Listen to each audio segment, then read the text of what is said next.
What does it look like to love someone you disagree with? In a world where conflict over politics, theology, and personal preferences is rampant, even in the church, Loving Disagreement offers a better way. This 4-week series at Sycamore Creek Church explores how the work of God's Spirit can guide us toward love in the midst of tension. You'll discover how Spirit-led relationships can heal divisions and create space for grace.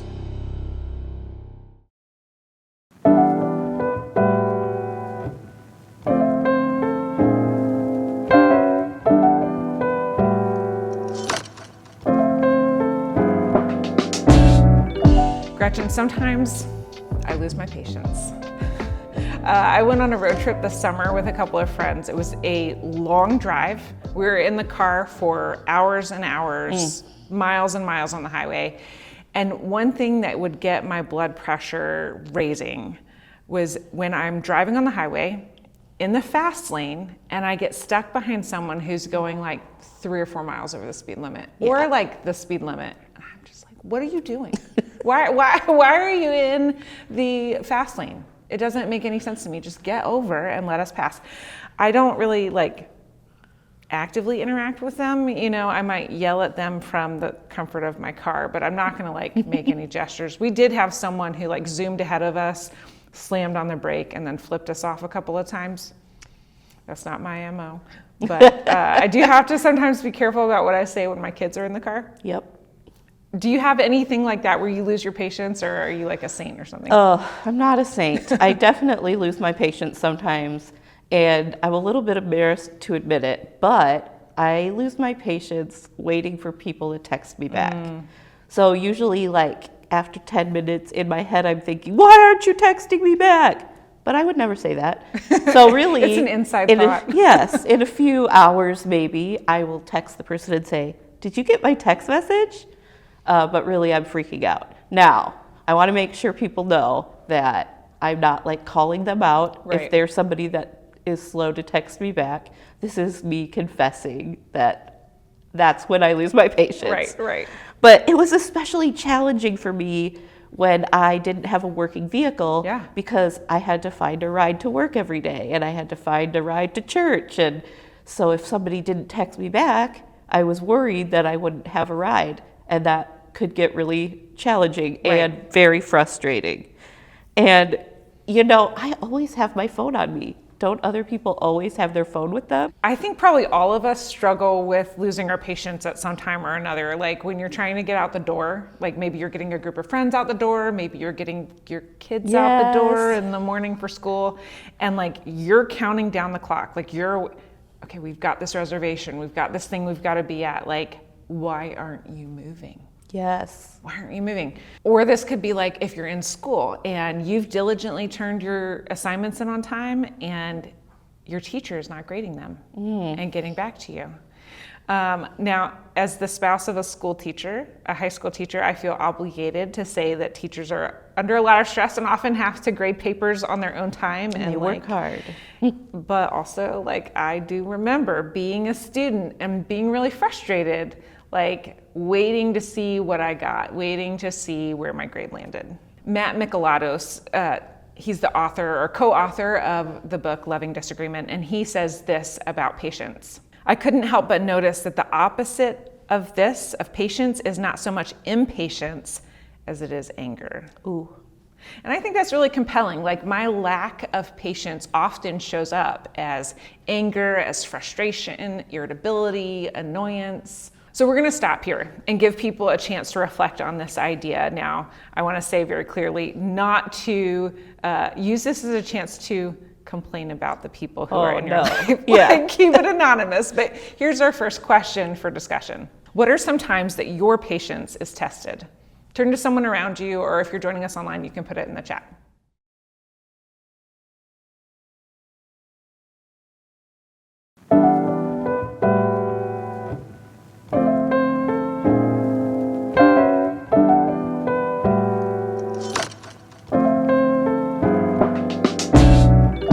last week we started a series called Loving Disagreement, and it's based on a book by that name by Matt Michelatos and Kathy Kong. And it's about how we can pursue disagreement based in love. Yeah. Like motivated by love. It's more than just finding like civility or something like that. It's deeper than that. And by the way, if people didn't know this, the voiceover that we have actually is their voices. So cool. Which is so fun to hear them talking about these concepts in their own voices. Their book is really an exploration of how the presence of God's Spirit changes us and changes how we approach disagreement.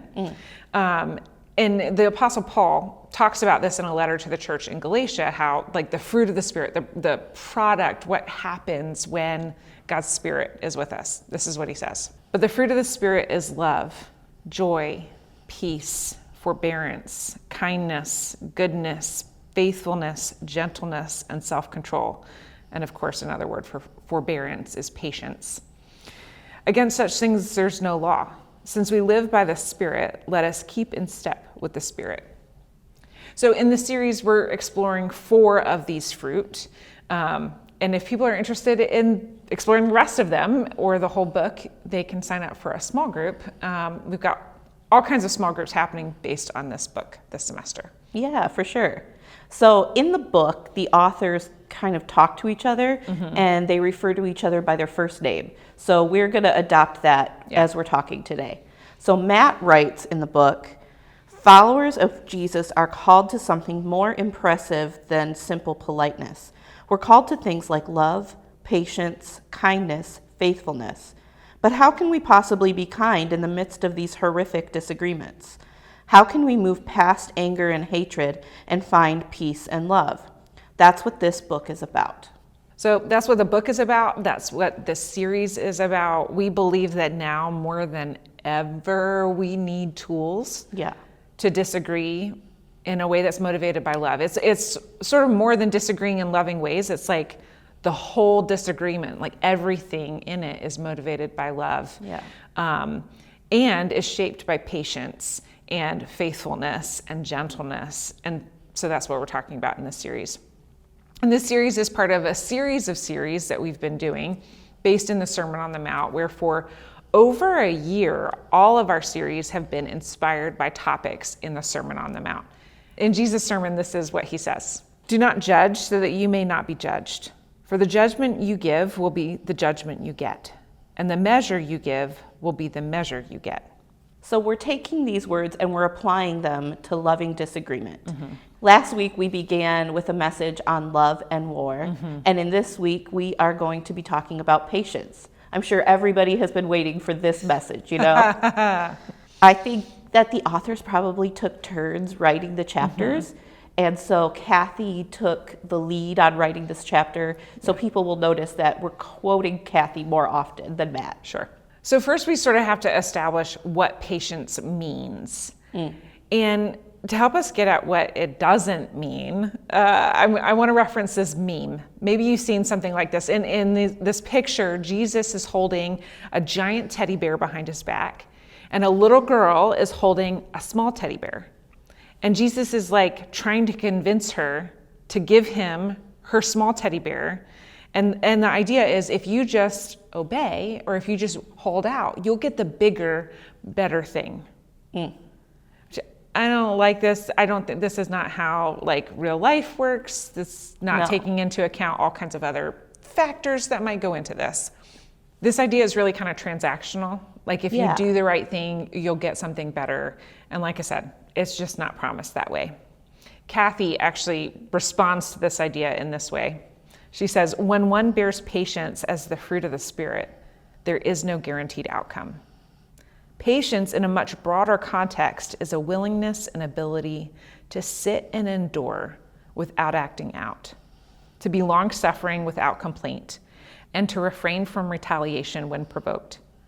Patience is waiting with no assurance that things will work out the way you want. This is a much deeper, more challenging take on patience. It's not just holding out and gritting your teeth and hoping things will get better.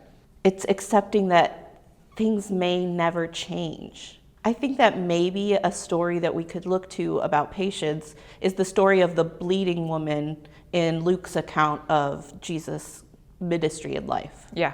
So in this story, there's a woman who's been bleeding for 12 years. Most people agree that this is menstrual bleeding. It's not like she has like an open wound or something, and she's been bleeding for 12 years. Ugh. I can't even like wrap my head around that really. No. And I would say like in our time, if a woman has an affliction like that, maybe it doesn't affect her life completely. I mean, it does, and she probably would have like anemia and pain and all kinds of other things. But when menstruating people have that time, they just keep going with their lives. Like they get up and they go to work. Maybe they take a painkiller. Maybe they have a hot water bottle or, something like that. But they just keep going with their lives. That wasn't the case in Jesus' time. This woman would have been considered unclean, which means that she would not have been able to participate in her community, like in the life of her community. She wouldn't have been able to participate in the religious practices of her community. It affected every part of her life. So Luke tells us that she had spent all kinds of money seeking out doctors, trying to figure out how to address this thing that she was experiencing with no luck. And so when Jesus comes to town, she decides, now's my chance. Like, this is my opportunity to do something else, to try something else. Yeah, she reaches out and she touches the edge of his cloak. And she's healed. She feels it immediately in her body. Patience is waiting 12 years for the chance and then holding your breath in fear, hoping Jesus isn't serious when he asks his disciples, "Who touched me?" Patience is waiting and then discerning it's finally time to say something and tell your story, even when you have no idea how the crowd, the disciples, or Jesus will respond. When we look at this kind of patience, and consider how we can apply this to loving disagreements, we might conclude with Kathy that in loving disagreements, patience honors the humanity of every person and holds the tension of how healthy conflict and resolution impacts everyone. Patience honors the humanity of every person, and this is not easy. I love that line. Patience honors the humanity of every person. When I think about how this might apply, like to my life or our lives when it comes to conflict, I think about, I don't know if you ever experienced this, but when I'm talking to someone and there's a pause in their sentence, like they're searching for a word, I want to fill in the blank. Yep. I really struggle to not do that. And sometimes patience looks like holding that in to let them finish their thought.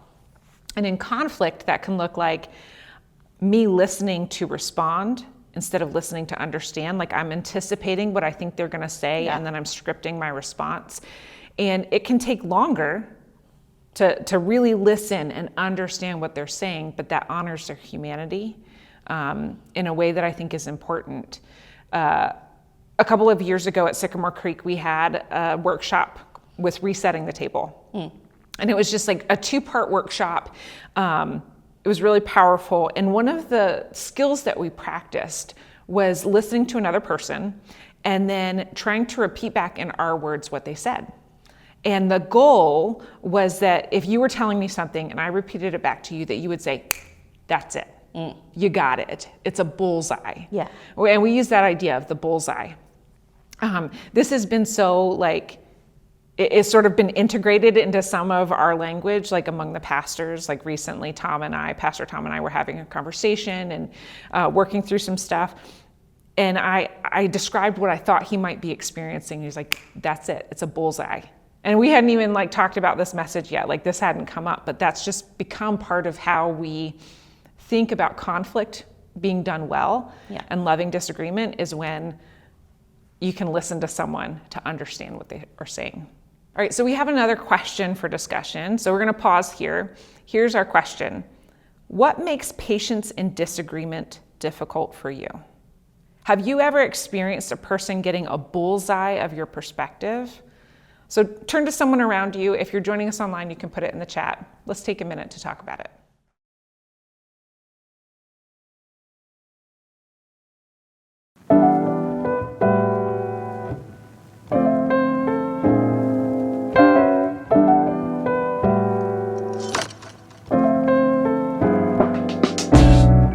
All right, so let's get really practical about what patience means and how to practice patience. Kathy talks about some different areas in our lives that we might need patience. She calls them spheres of patience. And the first one she talks about is pet peeve patience. And that's like, well, it's for your pet peeves. You know, it's like when you're sitting to exit the highway and people are just zooming past you and then cutting in at the last minute. So frustrating. That's a pet peeve. Or when you're at a restaurant and the person at the next table over is just talking really loudly and is like not aware of the people around them. Generally speaking, pet peeve patience is something that like you're not going to interact with the person who's annoying you really. So it might seem like you don't have to do much with it. But actually, if you're not managing it, if you're not managing your frustration and practicing patience, it's probably going to leak out on the people you live with, on like your friends and family. Yes, definitely. So the next sphere of patience is stranger patience. So whereas with pet peeve patience, you don't have to interact with the person you're annoyed by, with stranger patience, you probably are going to be interacting with that person. Right. Like if your flight gets delayed and you have to rebook, and you're talking to the person who's helping you rebook. Right. Or if you're in the dentist's office and you've had your teeth cleaned and now you're sitting there waiting and waiting for the doctor to come and check your teeth, and you're like, I just want to leave, but you're still waiting. So that is stranger patience. That exact thing happened with me and one of my kids a couple of weeks ago, and when the doctor finally came in, my kid was like, it's about time. And I was like, maybe they could practice some patience. Yes. So we've talked about pet peeve patience and stranger patience. The next one is your people patience. So this is the patience that you need with your people, with your close friends, your family, the people that you live with. You might practice this patience when you're trying to get out the front door and the person that you're interacting with is just taking their time, and you're like, okay, well, we've got this thing we've got to get to, like, can you hurry it up? Or it might be when your roommate eats the food in the fridge that you've clearly designated with your name. This is the kind of stuff that you're going to have to make a decision how to respond. So you could ignore it and let it fester. You could address it straight on. You might like just keep a record of everything and then blow up at like an unpredictable time. Yes, you're going to have to make a decision. That's not the greatest choice, maybe. No, maybe not. The last sphere of patience is the all the things patience. So the news cycle these days is a lot. It's a lot. There's climate change, gun violence, natural disasters, all the things. All the things. And we have to figure out how we're going to deal with that. Sometimes we find ourselves saying, like, how in the world can we fix these problems? This is where we remember the already but not yet nature of God's kingdom. We're trying to work with God in the healing of the world, but it's not completely fulfilled yet. Yeah, that's right. One of the things that's helpful for us to remember, like before we get into practices of building patience, is that values around patience can change from culture to culture. Oh, yeah. So like Kathy describes her own Korean American upbringing and this idea that like if the community is doing well, then you don't bring up individual issues. And she describes the drawback of that being that if it looks like the community is doing well, then individuals aren't going to bring up their issues, which means there's like a confirmation thing happening there where like you're just not listening or just not hearing the people who are actually having a hard time. And on the other hand, typical white American values might say that the squeaky wheel gets the grease.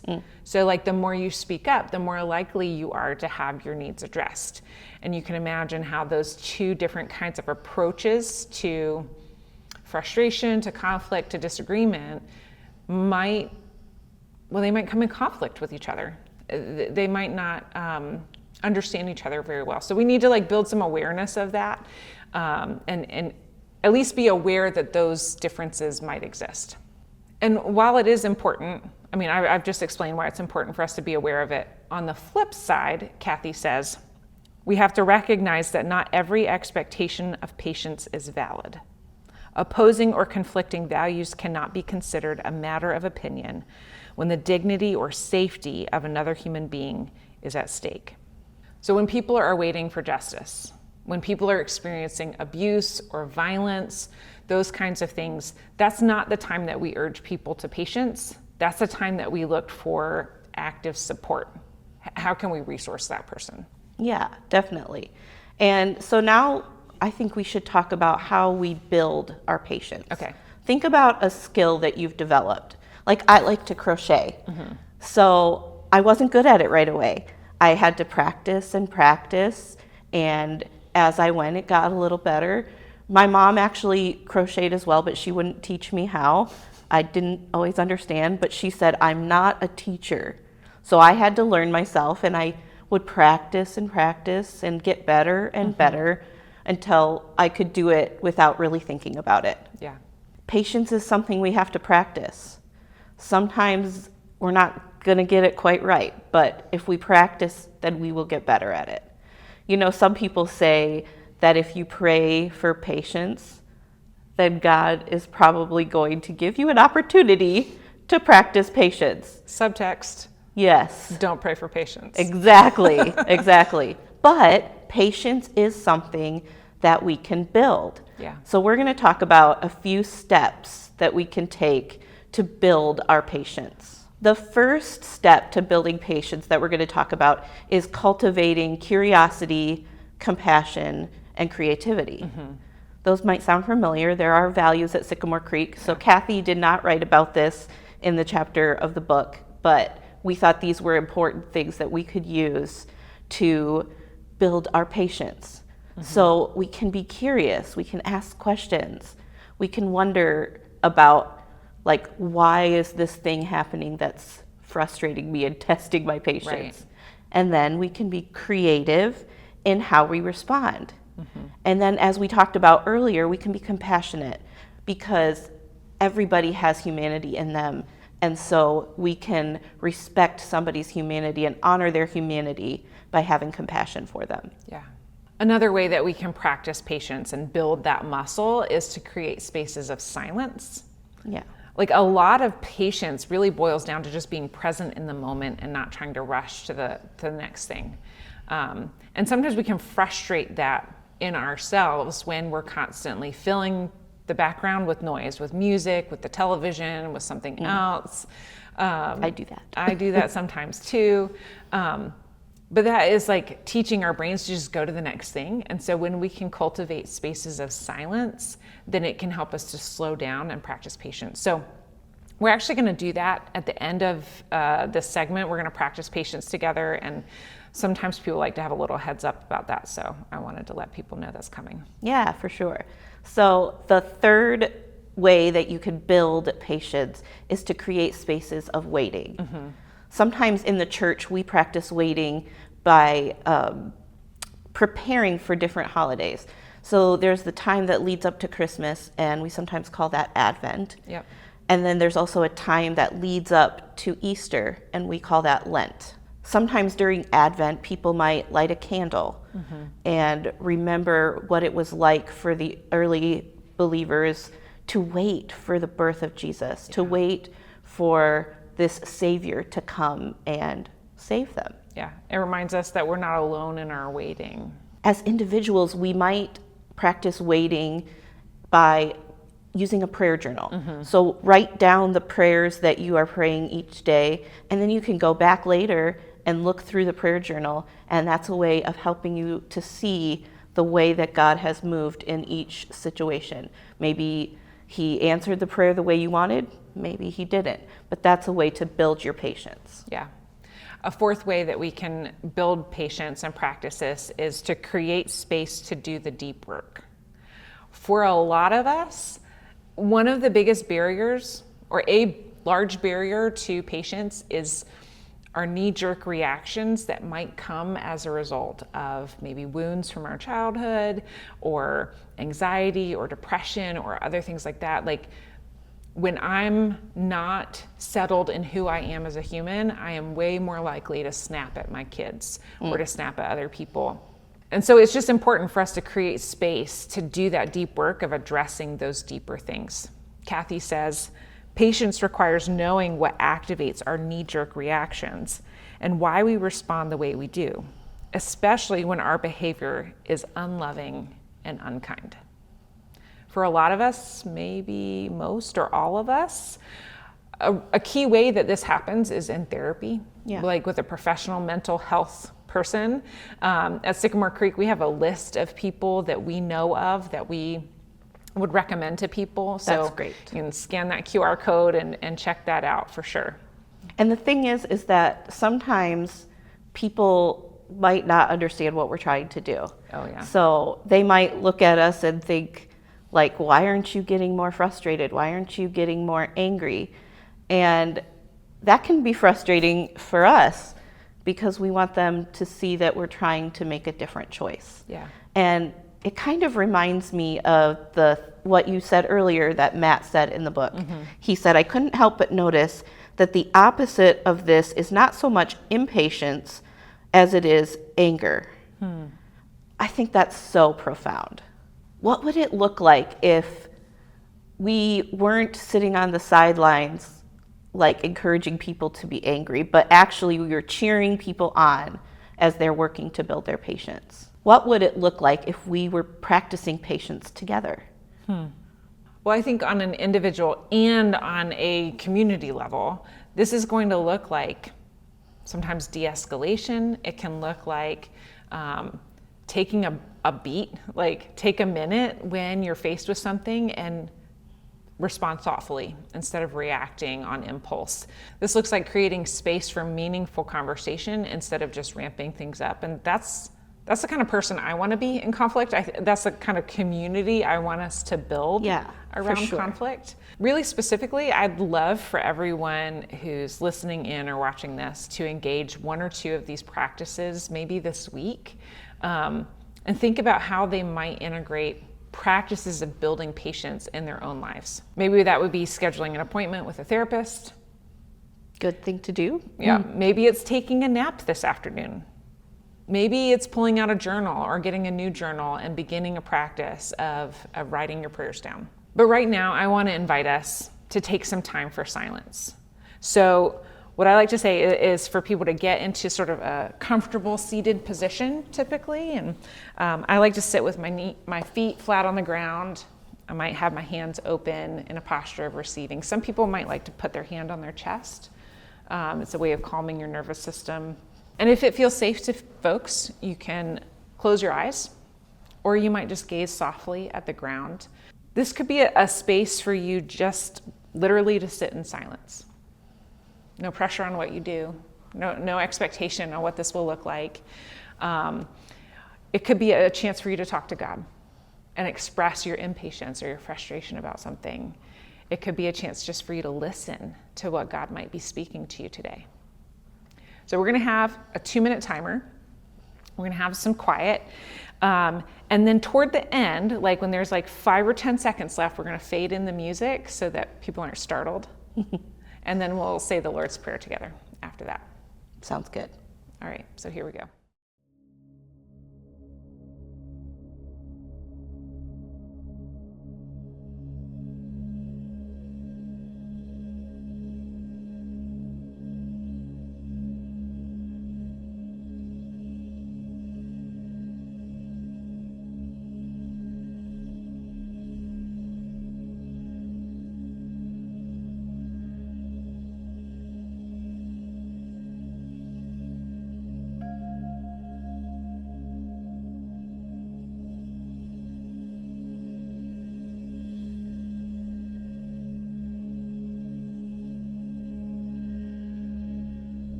invite people to begin to return their attention to this time and space. And invite folks, if it feels good for them, to pray with us the prayer the Lord taught his disciples. Our Father, who art in heaven, hallowed be thy name. Thy kingdom come, thy will be done, on earth as it is in heaven. Give us this day our daily bread, and forgive us our trespasses, as we forgive those who trespass against us. And lead us not into temptation, but deliver us from evil. For thine is the kingdom, and the power, and the glory forever and ever. Amen.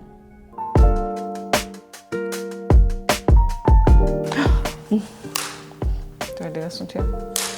Do I get to do it Yeah, too? you do it for this one.